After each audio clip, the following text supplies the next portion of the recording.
Live from our 7 Tasmania studios, your nightly news with Kim Miller begins now. Good evening, everyone. There's a surprise development in the 6-year mystery of missing Launceston man Bruce Fairfax. Police revealing they are now treating the disappearance as a criminal investigation. A new search will be launched in the state's far south as detectives try to piece together how the man vanished while hiking with his wife. This is the last image of 66-year-old Bruce Fairfax, taken in October 2017, the day he vanished without a trace from the Duckhole Lake area in remote southern Tasmania. Bruce, who had Parkinson's disease, had been hiking with Louise, his wife of almost 50 years, both experienced bushwalkers. There's not a single day of my life that I don't think about him, and just constantly just wondering what on earth happened. Teams of volunteers and professional search and rescue crews spent days scouring the dense and rugged terrain. Louise says they parted ways on their hike so he could take his time, planning to meet in the car park later. The fact that Bruce was by himself was not that I didn't love him, it was that I loved him enormously. And for a lot of bushwalkers, the wilderness is like their church. 6 years on, the missing persons case has never been finalised. It's now become a criminal investigation. Police aren't disclosing whether new information has come to light or what has sparked the renewed interest in the case. We've taken all avenue to try and resolve this matter, and by that we've put a different lens over it, and that being a criminal investigation lens, just to make sure we haven't missed anything and to leave no stone unturned. Detectives asking anybody with any information they think might be relevant to come forward. We're looking at every aspect of it to determine what occurred, and what we really want to know is the truth of what happened, and there are a number of scenarios that are possible. From Slovenia to Switzerland, Bruce had not allowed his Parkinson's diagnosis to hold him back in the final months of his life. And Louise takes comfort knowing he died doing what he loved. He wanted to live, he didn't just want to breathe, and he lived life courageously and to the fullest until his very last day. Nick Kelly, 7 Tasmanian News. 2 young children have been taken to the Launceston General Hospital after being found inside their home along with the body of their mother. For more details, we're joined now by reporter Victoria Eastoe. Good evening to you, Victoria. Now, what do we know about the circumstances? Kim, police were called to the home in Riverside around 10 this morning. That's after a family member had gone there to check on the welfare of the 36-year-old woman after she'd failed to show up to work. Inside, they found the woman who was unable to be resuscitated by paramedics. Her 2 young boys, aged 4 and 1, were also inside the home. They were taken to Launceston General Hospital, where they remain in what police have described as a stable condition, although there are no more details than this. The incident is not being treated as suspicious by investigators, who say their priority now is the welfare of the 2 young boys. Whilst we do have a picture in our mind, we won't be commenting on the possible cause of what's happened today until we've finished the investigation. Police say the boys are in good spirits despite these tragic circumstances. A report will now be prepared for the coroner. Kim. Okay, thank you very much there, Victoria. Well, sluggish growth is behind a fall in Tasmania's rankings in the latest economic report from CommSec. While the Premier says it's not all doom and gloom, the opposition's taking aim over what they've branded a new tax. Welcoming a new cruise ship to the port of Hobart, the skipper of the SS Tasmania is certain he hasn't charted a course into rough seas, despite slipping to 6th place in CommSec's State of the States report, after topping 12 of the previous 14 editions. Well, when it comes to the 2 biggest issues in Tasmania around cost of living and housing, we're still leading the nation in those key areas. But lagging behind other states on economic growth, while our population's growing at the slowest rate in 7 years. The CommSec report is what the Tasmanian government has relied upon to demonstrate that they are good economic managers. This is another bad sign for the economy. An order to assess the Mac Point Stadium is before the Parliament. However, the Premier says he's keeping an open mind about an alternate proposal. There's a lot of detail to work through in terms of financial arrangements and the work that is up to the proponents of Stadium 2. We have our very clear plan for Macquarie Point Precinct. They seem very confused about what they want to happen at Macquarie Point. State Parliament returns tomorrow and Labor's readying the blowtorch over the controversial fire levy as more stakeholders speak out against the hike. We think that's going to obviously have a crippling effect more so on businesses moving forward, and likewise for households. We're in the midst of a cost of living crisis. Ultimately, we need to deliver a system and a framework that keeps Tasmanians safe, and I'm absolutely committed to that. Legislation requiring a coronial inquest after any death where family violence is suspected, and a bill to protect retirement village residents from unfair fee increases will both be debated this week. Josh Duggan, 7 Tasmania News. A coroner says a driver who died in a single vehicle crash at Somerset last year was 4 times over the legal limit when he got behind the wheel. Nicholas Williams and his passenger Sean Ross were killed when their car veered off Seabrook Road, hitting a tree. They weren't wearing seatbelts. The coroner's report said the pair had been drinking for several hours before the crash and their deaths were entirely preventable.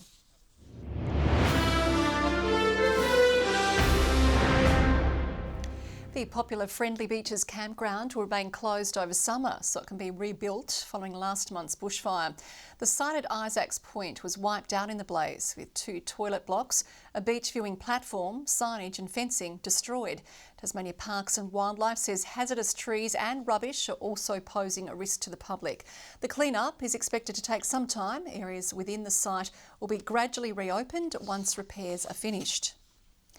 New scanning technology at the Royal Hobart Hospital is already having a significant impact on patient outcomes. Since its installation in August, the CT scanner has increased emergency department capacity to provide faster, life-saving diagnostic services. The newest member of the emergency department team already proving essential. Just is, a lot more user-friendly, different things that we can do which help the doctors get the diagnosis they need. The state's first Somatom Exceed CT scanner has been unveiled at the Royal Hobart Hospital, the largest on the market, worth $1.4 million, offering complex images to fast-track diagnoses and reduced exposure to radiation. This machine in particular is extremely efficient. It allows us to process patients quickly. It's more comfortable for patients and it lets us do many more scans compared to the previous machines. 1 in 5 people presenting to the ED get a CT scan. Radiographers servicing over 50 people per day, suffering anything from appendicitis to stroke symptoms to head trauma. And we're finding increasingly that CT scanning is a very important tool for us to diagnose people and start early treatment. That number on the rise. The public system seeing a 2.3% increase in the number of patients presenting to emergency, putting added pressure on clinicians. With the increasing load on the emergency department, future proofing would be ideal, and that offers some redundancy on the other machines in the hospital as well. The government adamant it's on the front foot in supporting Tasmania's health professionals. That's why we're spending record funds, more than $8 million a day into our health system, and $12 billion over the next 4 years. That is a record amount of investment. Ruby Cairns, 7 Tasmania News. One of Tasmania's leading not-for-profit organisations has secured a spot at the next Mind Games event. Colony 47 will run a stage of the challenge, which raises money for research into mental health. 50 corporate teams will be put through their paces, solving a number of tasks created by local businesses. Very appropriate for the community sector, where we're often dealing with other people's traumas and crises and supporting them. And actually give them a stage of their own is a wonderful for us, because all workplaces should be able to be involved in things like this. The event will take place in May next year. A group of tireless volunteers are banding together, hoping to spread some Christmas cheer. Launceston General Hospital volunteers and the LGH Central Auxiliary joining forces to make 300 festive hankies for patients. It was full systems go at their sewing day this afternoon, each helper playing a key role in the production line. Someone said, oh, we'll need ironers. So I used to do the ironing when I was at home, so I put my hand up. I didn't know what I was going to be doing, but... The next team of volunteers will tackle the task of packing up the hankies, ready to make a special delivery in December. A Tasmanian Kelpie has been picked as the country's top working dog, taking out the Cobber Challenge. Earl blitzing his way through the gruelling competition, blowing his competition away, promoted to Kelpie King.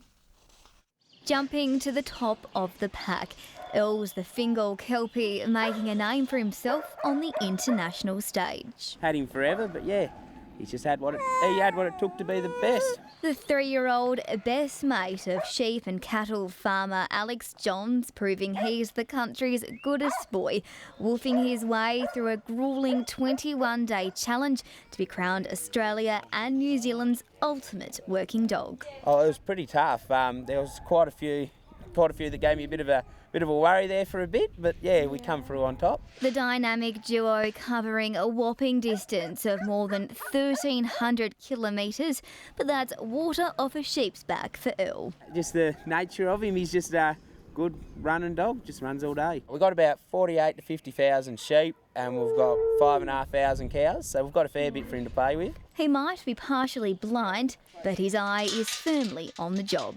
It doesn't enable him too much, but he does sort of bump into the occasional gate or...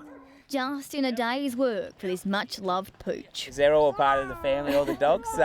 I'm sure any farmer's wife could agree that it is very time-consuming. It's a 7-day week job, so just to see results for Alex and Earl is just really awesome. Earl is taking his newfound fame all in his stride, but it's not getting to his head. He's ready to get back out on the farm and start working. Oh, he's pretty laid back, so it doesn't really worry him too much. Plenty of woolly business to be seen here.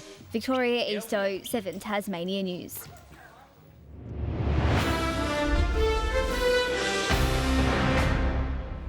Tasmania has wasted no time turning its attention to tomorrow's must-win Marsh Cup match against Queensland. But 24 hours on from their record-breaking Sheffield Shield victory, both the coach and one of their key players say it's a day of cricket they'll never forget. From deep trouble on day 2 to delirium on day 4, the weekend was a wild ride for the Tigers. That's going to be a boundary, is it? It's a 6. Oh my goodness! The stunning win is the 6th largest successful run chase in Sheffield Shield history, also smashing the state's previous record target in 1996, where David Boone 152 helped them chase down 402 at the Wacker. I think it's a highlight for all of our players, and it'll be something that that they talk about over their journey. Yeah, it's certainly the best win that I've had for the Tigers for sure. The coach praising tail-enders Bradley Hope and Jared Freeman for the maturity shown in their 75-run partnership. To guide us to victory was really pleasing for them and no doubt will give them a lot of confidence. Wade's century was the starting point in the fight back. His partnership with rising star Bo Webster setting the foundation. He says good planning on day 3 was critical. Worked out, if we bowl well, we go it under 4 and over, then, we're going to be looking at a 450 to, around a 500, that kind of a number. But there's no time for rest, with the Tigers hosting the Bulls in the Marsh Cup tomorrow.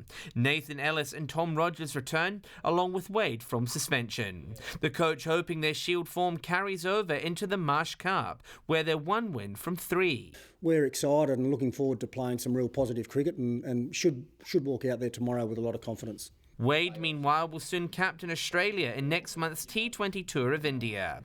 With the World Cup looming, he wants to be there, but what role he plays remains up in the air. I don't know if the selectors and the coaches and staff are 100% sure yet, but I want to be there, I want to play. John Hunt, 7 Tasmania News. In the WBBL, the Hobart Hurricanes are currently hunting for their 2nd win in a row, taking on the unbeaten Sydney Thunder at UTAS Stadium.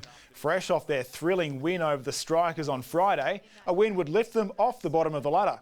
The Hurricanes won the toss and elected to bat, looking to build a big score early on. A short time ago, the home side was none for 42 after 6 overs. Netball Tasmania is hoping fans won't have to wait another 7 years to see the Diamonds in action again.